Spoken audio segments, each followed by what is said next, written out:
कीर्तन। कीर्तन करने से क्या होता है? बोले कीर्तन करने से हमारा मन, हमारा हृदय, हमारा अंतःकरण, हमारी जिह्वा, ये सब पवित्र हो जाते हैं, निर्मल हो जाते हैं, साफ हो जाते हैं। तो बोले साफ करके क्या मिला? तो बोले हम कथा सुनने जा रहे हैं ना भागवत जी की। भागवत जी की कथा सुनने जा रहे हैं। जब मन निर्मल नहीं होगा, तन पवित्र नहीं होगा, जीवा पवित्र नहीं होगी, श्रवण रंध्र साफ नहीं होगा, स्वच्छ नहीं होगा, तो कथा प्रवेश कैसे करेगी भीतर? क्योंकि जब कोठरी खाली होगी तभी तो सामान रखा जाएगा। पता लगा कोठरी में तो कचरा भरा है? और बैठ गए सुनने कथा। कौन सी कोठरी? बोले हृदय रूपी कोठरी, हृदय भवन। जो ये मन रूपी कोठरी है, भवन है, हृदय रूपी जो भवन है, इसमें यदि बाहरी सांसारिक कचरा भरा हुआ है तो ये कथा भीतर कैसे रखोगे आप? यहां से सुनोगे, यहां से निकाल दोगे। इसीलिए बोले कि जब हम कथा में प्रवेश करने से पहले कीर्तन करते हैं, क्या होता है? बोले मन पवित्र हो जाता है, मन स्वच्छ हो जाता है। क्योंकि जब तक मन साफ नहीं होगा, स्वच्छ नहीं होगा, तब तक भटकता रहेगा संसार में। अभी यहाँ है, थोड़ी देर में बस्ती पहुंच जाएगा, जलेबीगंज पहुंच जाएगा, कहीं और भटकने लगेगा। लेकिन जब पवित्र होगा मन, जहां पर आप बैठे हैं वहीं एकाग्र हो जाएंगे। कथा में जब आनंद मिलने लगेगा तो एकाग्र हो जाएंगे। बोले क्या होगा उससे?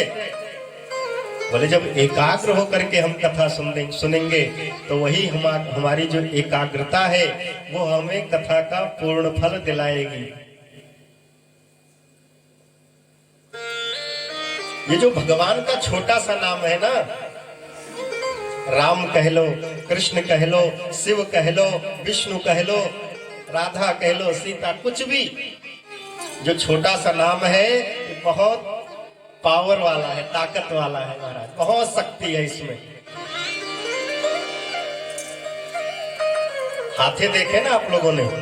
हाथी कितना बड़ा होता है महाराज, लेकिन एक छोटा सा अंकुश, महावत के हाथ में कोई बहुत बड़ा कुछ हथियार नहीं होता उसको बस में करने के लिए, एक छोटा सा अंकुश होता है और हाथी के मस्तक पे चुभाता रहता है। उसी अंकुश के प्रभाव से वो हाथी महावत के बस में रहता है महाराज। जहां चाहता है वहीं बैठा देता है, जब कहता है चल तो चल पड़ता है हाथी, जबकि हाथी मनुष्य से बहुत बड़ा है। तो उसी प्रकार जो हमारा मन रूपी हाथी है महाराज, बहुत मदमस्त है, पागल है। कहा? बोले संसार के विषयों में लिपटा हुआ है। तो बोले इसको बस में कैसे करें? बोले राम नाम रूपी अंकुश लगा दो, इसमें छोटा सा अंकुश लगा देंगे, आपके बस में हो जाएगा। आप जैसा चाहोगे, जिधर चाहोगे उधर मोड़ दोगे। कहते राम नाम के साबुन से जो मन का मैल छुड़ाएगा। किस साबुन से? ये लक्स से और डव से नहीं, पियर्स से नहीं। बोले कौन सा साबुन लगाना? क्योंकि जब हम सांसारिक साबुन लगाते हैं तो ऊपरी जो हमारा शरीर है इसको हम पवित्र कर सकते हैं, लेकिन मन को पवित्र करने के लिए मन में तो कोई साबुन लगा नहीं सकते। तो क्या करें? बोले राम नाम के साबुन से जो मन का मैल छुड़ाएगा। जब मन का मैल स्वच्छ हो जाएगा तो क्या होगा? बोले निर्मल मन के दर्पण में श्री कृष्ण का दर्शन पावेगा।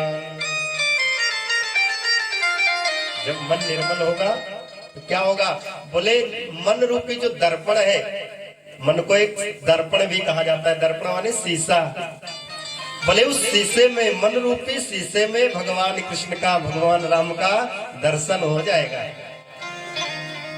क्योंकि शीशा जब तक स्वच्छ नहीं होगा, घर में शीशा लगा होता है ना, उस पर धूल जम जाएगी तो महाराज चेहरा साफ दिखाई नहीं देगा। तो क्या करें, बोले शीशे को जब पोंछ दोगे आप, बढ़िया से धुल दोगे तो चेहरा साफ दिखने लगेगा। तो उसी प्रकार जब मन रूपी जो दर्पण है, हमारा हृदय भवन है, वो स्वच्छ होगा तो महारानी भक्ति आकर के स्वयं विराजमान हो जाएंगी। भगवान स्वयं हमारे हृदय भवन में विराजमान हो जाएंगे।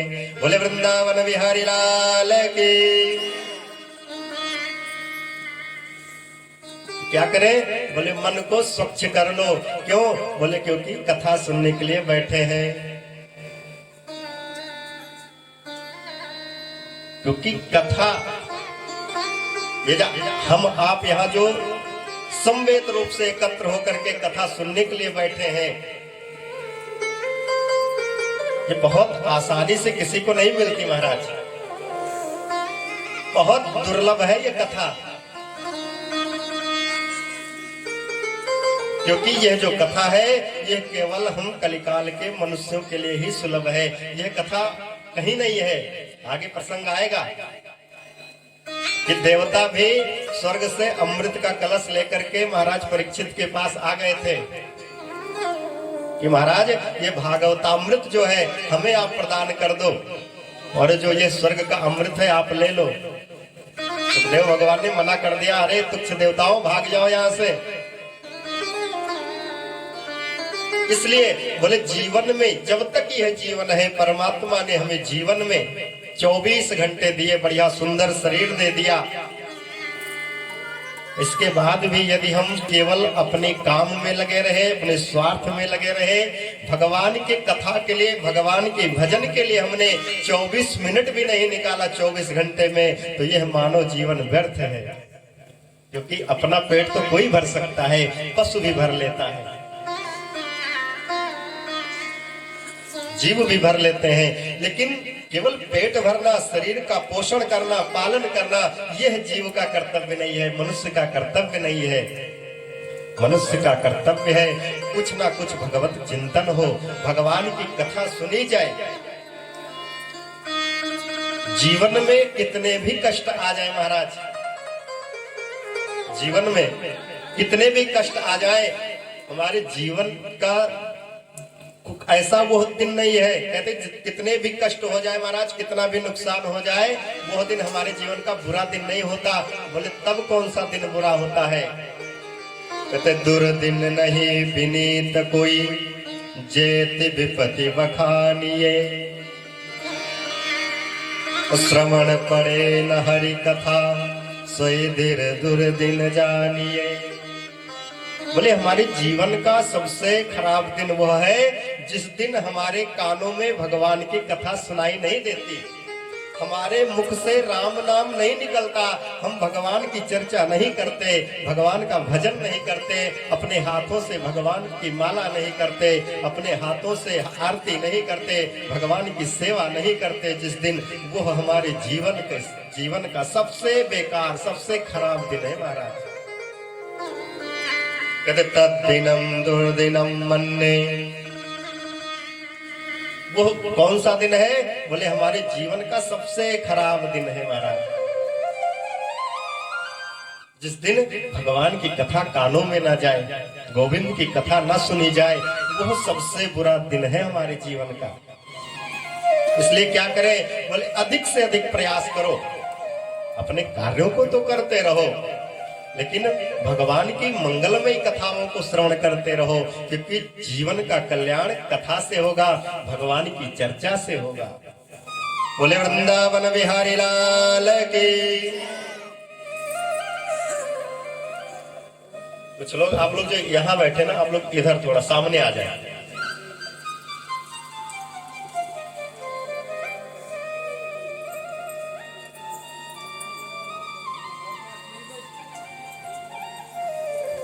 तो हम लोग आज से क्या श्रवण करने के लिए बैठे हैं? भागवत जी की कथा। अब सबसे बड़ी चर्चा का विषय यह है कि भागवत है क्या, भागवत सुनने से लाभ क्या? बताओ थोड़ा आगे से। ये नहीं कोटा। भागवत है क्या? इसको सुनने का लाभ क्या है? हम क्यों सुने? कोई कहे कि भैया मिश्रा जी से जाओ मिल आओ, क्यों मिलने जाए? क्या गरज पड़ी है मिले? लाभ क्या है हमें उनसे मिलने पर? उनके पास हमें जाने से लाभ क्या होगा, यह जानना जरूरी है जीवन में। तो भागवत जी है कैसी, है क्या, हम क्यों सुने? इसके लिए हमें भागवत क्यों सुननी चाहिए? श्री व्यास भगवान ने सबसे पहले 6 अध्यायों का महात्म्य लिखा भागवत में। महात्म्य क्यों लिखा? बोले महात्म्य के माध्यम से हम ये समझ सकते हैं कि भागवत में है क्या, भागवत सुने क्यों, भागवत से क्या कल्याण होता है, क्या नहीं होता, क्या हो सकता है, क्या नहीं हो सकता है। ये सारी चीजें महात्म्य के माध्यम से श्री व्यास भगवान ने प्रदान किया है। क्योंकि जब तक हम किसी के विषय में बढ़िया से अच्छे से जानते नहीं, उसके पास जाने की इच्छा नहीं होती। अब कोई जाने ही ना कि पूजा करने से क्या होता है, फिर पूजा कोई क्यों करेगा? क्योंकि गोस्वामी जी ने भी रामचरितमानस में लिखा है कि जब तक हम किसी के विषय में जानते नहीं, तब तक उसके प्रति हमारी प्रीति जो है वो बढ़ती नहीं है। क्योंकि जब हम किसी के बारे में जान लेते हैं तो उसके प्रति हमारी प्रीति और भी बढ़ जाती है, लगाव और भी बढ़ जाता है। जाने बिनु न हो परती, जाने बिनु न हो परती, जाने बिनु न हो परती, बिनु परती हो नहीं प्रीति, बिनु परती